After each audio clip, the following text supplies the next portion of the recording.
Well, enough is enough. We all have a responsibility to support the Iranian people and to put an end to the regime's neglect and oppression of the Iranian nation. Colleagues, let me be clear. President Trump is a man of action, not endless talk like we see at the United Nations.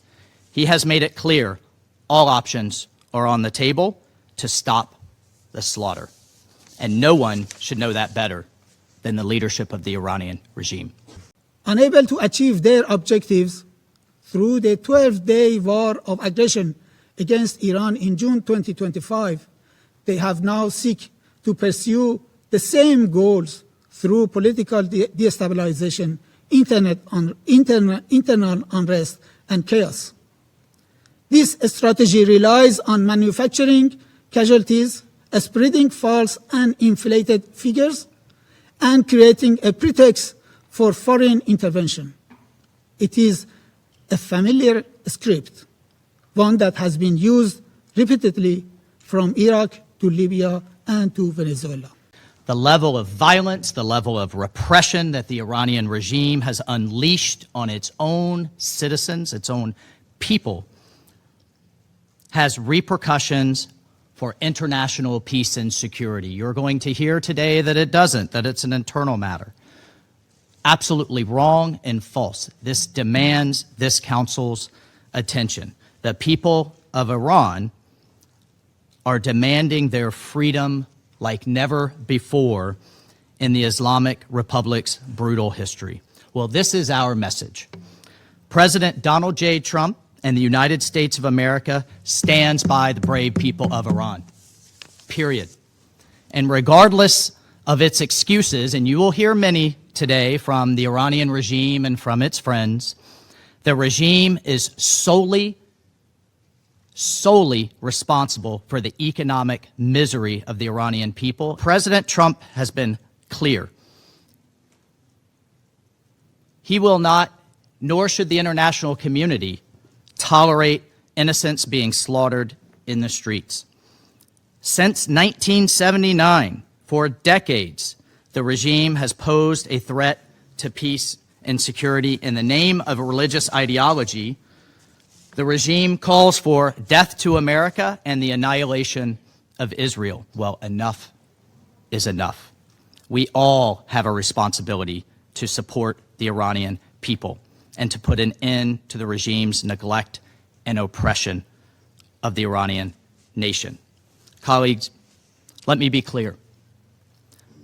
President Trump is a man of action, not endless talk like we see at the United Nations. He has made it clear all options are on the table to stop the slaughter. And no one should know that better than the leadership of the Iranian regime. Today's meeting, convened by our American colleagues, is nothing more than yet another attempt to justify blatant aggression and interference in the internal affairs of a sovereign state. And should the Iranian authorities, in Washington's presentation, fail to come to their senses, the intention is to resolve the so-called Iranian problem by their favored method, delivering strikes aimed at overthrowing an undesirable regime. We see that hostile external forces are seeking to exploit the current situation in order to overthrow a system they find objectionable and to dismantle the Islamic Republic of Iran as a sovereign and independent state.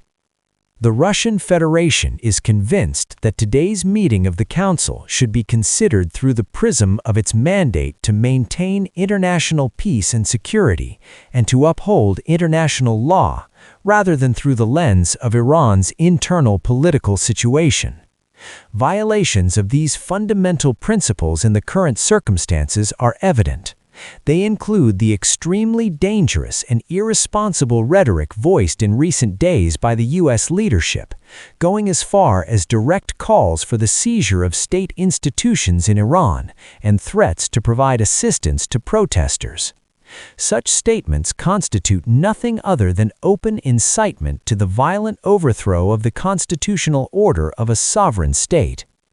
What is unfolding in Iran is yet another example of the use of tried and tested methods of so-called color revolutions, whereby specially trained armed provocateurs turn peaceful protest into senseless violence, riots, destruction of public property, and brutal killings of law enforcement officers, security personnel, and peaceful demonstrators, including children. As we have seen repeatedly in a number of countries, all these actions are carried out with the involvement or support of external forces interested in so-called regime change. The American side and its group of supporters are actively exploiting the economic and social hardships faced by ordinary Iranians, hardships caused by illegal sanctions pressure imposed on Iran by Western countries in order to inflame public tensions and destabilize the internal political situation. Our Western colleagues do not hesitate to use the Security Council as a tool to promote an agenda divorced from reality. A striking example is the attempt by the United Kingdom, France, and Germany to create the illusion of reinstating anti-Iranian council resolutions through their alleged activation of the snapback mechanism provided for in Resolution 2231. This was justified by Western fabrications about some supposed threat to international peace and security posed by Iran's peaceful nuclear program, despite the fact that the Director General of the IAEA has never reached such conclusions in his reports and has never recorded evidence of the conversion of nuclear material for military purposes.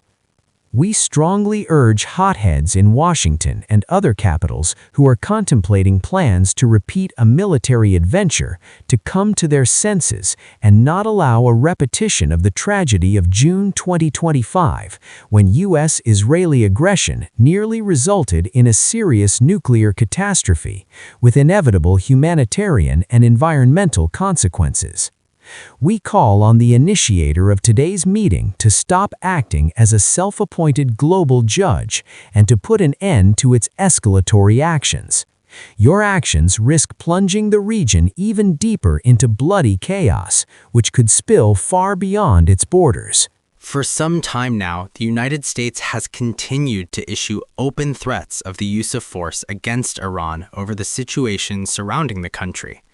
The Middle East is shrouded in the clouds of war, and tensions are steadily intensifying. China has consistently advocated adherence to the purposes and principles of the United Nations Charter and to international law.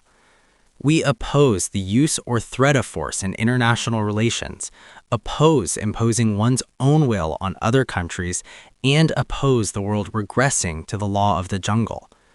Sovereign equality and non-interference in internal affairs are fundamental principles of international law and the most basic norms governing modern international relations.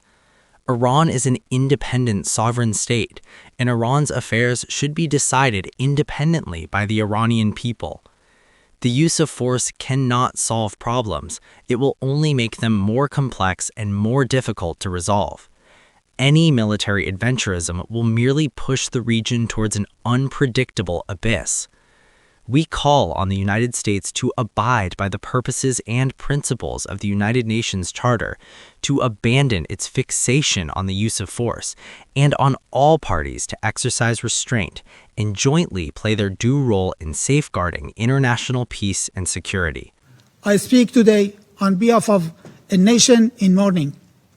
It is deeply regrettable that the representative of the United States regime who requested this meeting has today resorted to lies, distortion of facts, and deliberate misinformation to conceal his country's direct involvement in steering unrest in Iran to violence.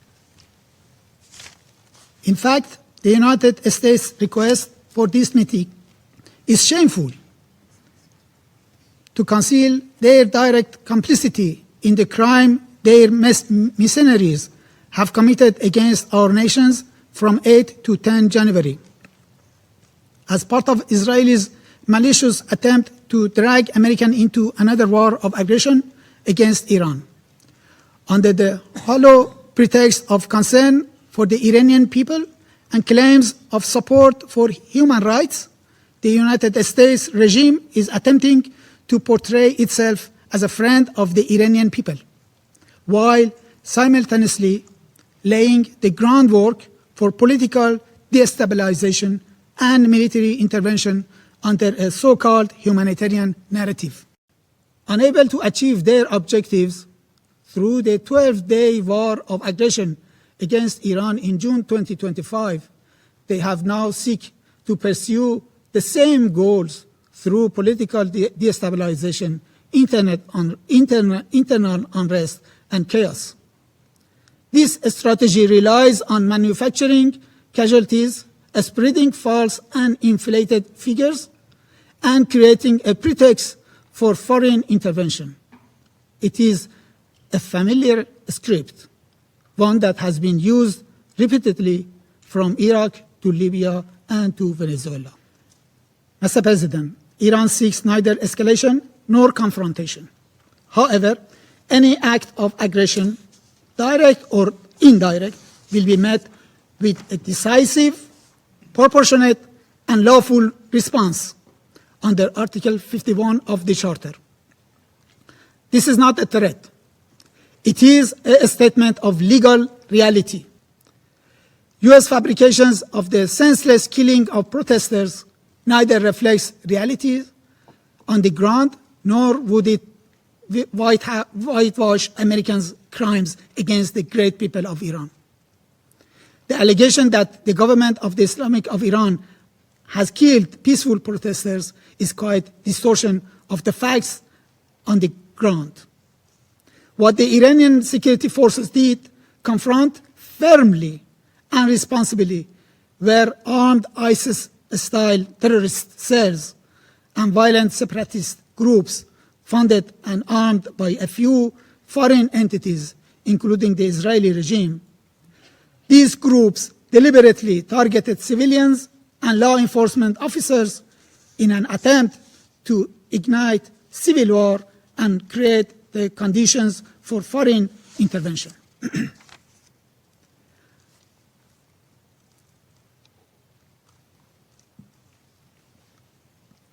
The claim that internet restrictions were imposed to conceal harm to our own people is equally false.